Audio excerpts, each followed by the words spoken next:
misconstrued as a result. I mean, if you're talking to somebody and something's up and then they just go NP, does that NP mean that you're no problem because you're a little pissed? Or does that NP mean that it's no problem for real and I'll talk to you later? Right. All of those kinds of things make you go, well, maybe you should have put a happy face emoticon at the end of that NP, then I would have known for sure it was a happy no problem, as opposed to an angry NP. That's what it is. The art of conversation and how information is related comes from the fact that we as people are illustrative, we're animated. Right. It's one of the things that, even as a kid, pulled me into stories that other people were telling because they were that way. They weren't stage actors or movie personalities. They were just colorful human beings from all walks of life that like to present their information. It's like people say, are you Italian? You talk with your hands a lot. Like, no, man, I'm Slovak. But a part of what I'm doing when I talk, I can't help it, I've always done it, is massage the literature in the air in some kind of a way with what's going on. I'm a hand talker too, and I'm not anywhere close to being Italian. I'm Irish, Scottish, and French Canadian, man. So, but I've always been a hand talker, and sometimes people gotta watch out because I'm not doing it intentionally, but I'm talking my hand, they might get bumped, and not intentionally, just because like they start going right, the hands start moving a little bit quicker, and.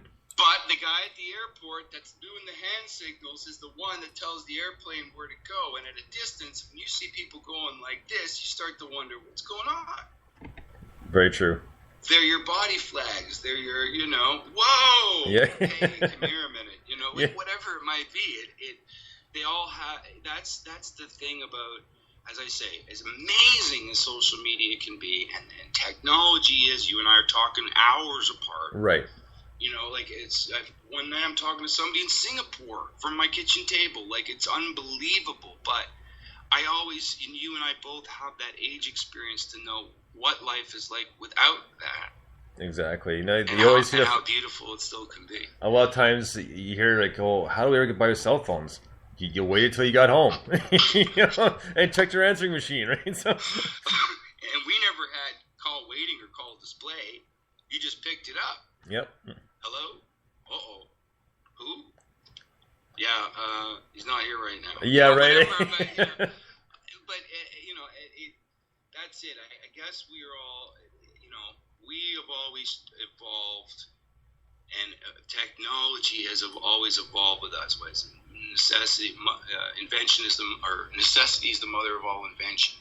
So we didn't want to take our clothes to the river anymore. We built a tub and we scratched against the glass plate and said that was our wash tub. Well, right. That was too much work, so in came the induction motor, thanks to Nikola Tesla, and before you knew it, we were starting to, even before that, it was electric driven or steam driven stuff with belts, right? And things like that. All of it is always try to make our life easier. I think what the most important thing is the recognition for what it is and how strong you want to be. Very true. You know what? Just one more thing, and then we'll get to one more song here. Sure. The biggest thing for me that it's a little bit of a pet peeve is the fact that a lot of people talk in abbreviations. That drives me nuts. Why are we abbreviating all the words all of a sudden? Why can't you see the full word? Why can't you take that extra half a second to say that full word out? Well, I don't know, and I think that's part of the conditioning of, like, I've heard people in conversations go, LOL. Like, and I'm thinking, if you thought it was funny, shouldn't you just chortle to yourself or giggle or go, oh, that's funny, man? Like that's what I do. Well, that's what I do too. But it's interesting because language is always changing. I mean, Webster's dictionary is filled with words that were created out of other words, out of the necessity of creating. Where I watched a documentary the other night on the dodo. Where does the word dodo come from? What happened to the dodo bird? It was the Spanish and the Portuguese that landed on these islands, and they thought they were such passive birds they were easy to kill, so dodo means dumb. Right. So, they destroyed an entire populace of birds just because they were passive. Anyway, that's the thing. This guy, I don't know if I mentioned it to you, he's an IT expert. He spent, 25 or 30 years as a hobbyist studying our Egyptian hieroglyphs and cartouches. And he went back to the early Rosetta Stone that was found by Thomason. and realized that they were correct, but they weren't in depth enough. And that, yes, the Latin, Greek, and hieroglyphic translations were there, but the words themselves were more emoticon related inside of the cartouche. And the cartouche meant more than they actually thought it did.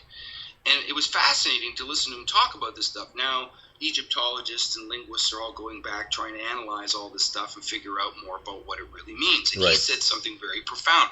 We're doing this now. We're moving almost through time forward, but moving backwards in our perception of how we communicate, because now we're starting to use symbolism as a form of language as opposed to it just being language. Right. And it bothers me too, because I, like other people, struggled in some ways with language as a dyslexic. I love words, where words come from. I may not be the best speller still, but at the same time, the words that we have in our language are filled with so many alternative meanings that I didn't even know about until I actually started to look into it. And this is what killed me about not being able to have Latin in school. Right. Now you go back and you go, wow, I can't believe that word is that based on these two. And I started, it's funny, it's my own language, Slovak, which is not, it is a pure language, but it is also bastardized in a sense that it lends from the border languages of its country. Okay. So in Slovakia, you go to make something out of wood, you want to make sure it's level. Right. Well, we call it a level. In Slovakia, it's called Wasserfahu. Wasser means water in German, and Fahu means weight in Hungarian. So you have this water weight or water level concept to bring together to make one word in our language. It's not in Hungarian and it's not in German. There's two different words for those things. So Latin works the same way. And I think it's amazing, man. I think we're on the same page when it comes to that. Right on. So we do have time for one more song. And all right, great. This is what we didn't get to last time, and this is called The Way She Goes. This is Ed Roman from his new album, Red Omen. Dig this. I could dance a lifetime with my sweet tobacco rose. You could build your nation with dirty hands in denim clothes. And even in our twilight, I think that everybody knows. An open mind, a subtle heart are the only way she goes, and that's the way she goes. Just like an open door or window, that's the way she goes. Just like the bathwater with the baby, that's the way she goes. Too many people acting crazy, that's the way she goes. Have you been singing this song lately? The whistle on your kettle's been chirping, and deep red is the song. Your mortal shackle's been winning battles, I think you've known this all along. The squeaky wheel's been seasoned because the grease price is too high. Just change another channel, it never ever changes, and wave it all goodbye. That's the way she goes.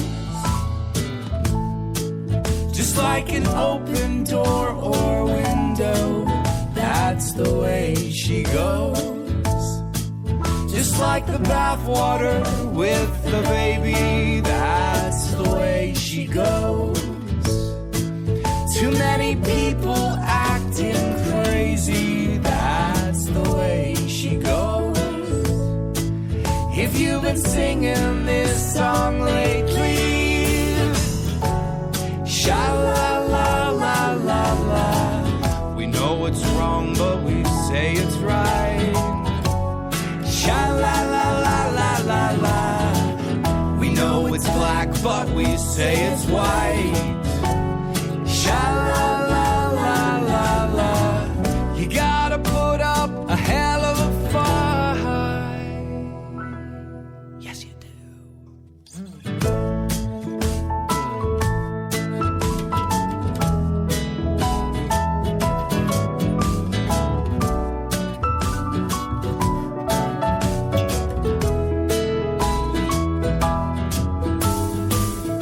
somewhere in the middle of the ending. So summarize your fears and woes. It's like a fragrant golden season. It purifies you and your soul.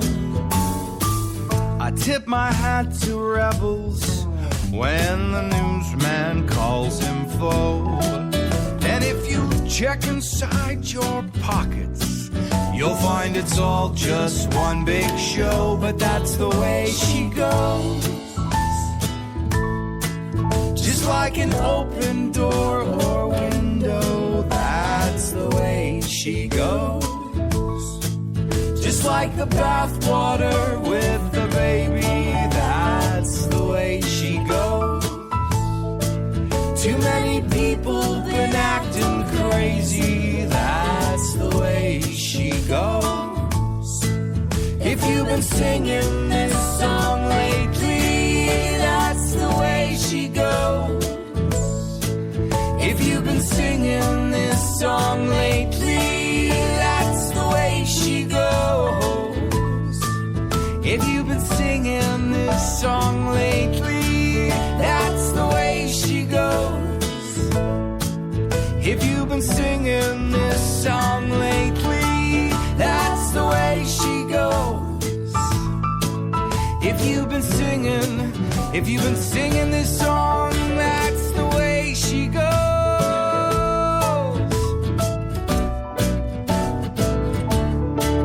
That's the way she goes.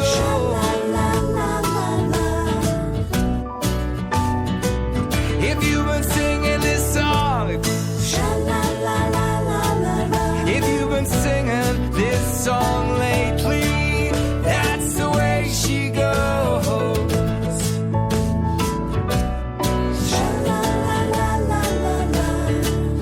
That's the way she goes.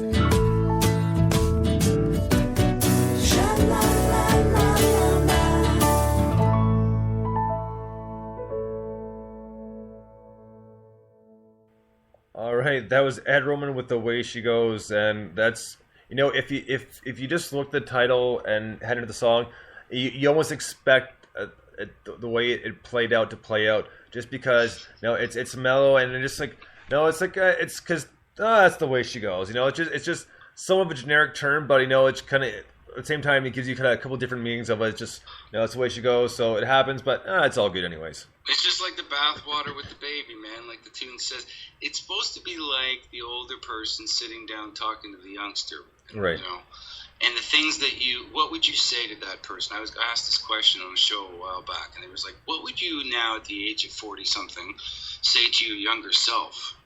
You know, and that song is filled with all the little vignettes of the things that I think are basic and important. Right. It starts off with, you know, I could dance a lifetime with my sweet tobacco rose. Well, my rose is my woman. Right. And I love her. And, you know, you could build your nation with dirty hands and denim clothes. Nice. You know, right. like that was my grandfather saying, dirty hands make clean money. You know, like, and all of those things for me on a baseline level are simple and sustainable, right, without having to be electrified and digitized. Exactly. You know? Well, Ed, that's pretty much all the time we have. But man, it's been so great to have you on the show again. Like I said, I always love having you. So whenever we can do it up again, I'll give Michael a shout or an email and get it set up again. But we will see you Friday night, and the show starts at 7 o'clock, correct? The doors open at 7 o'clock. I start at 8:30, and there'll be 3 45-minute sets until 11:30 at night. Scott's Corner, Dundas Street, London. I just started talking about Hamilton. Right. I have friends from Hamilton that are coming. London. All right on, man. Like, thank you so much, Ed, and I can't wait to see you Friday night. You too. All right, well, have a good one, and have a great show. We'll see you then. Thanks, Brian. All right, Ed.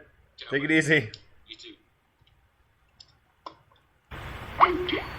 All right, guys, that was Ed Roman. That was his third time on the show, and what a great guy, like he always is, very gracious and a great musician. So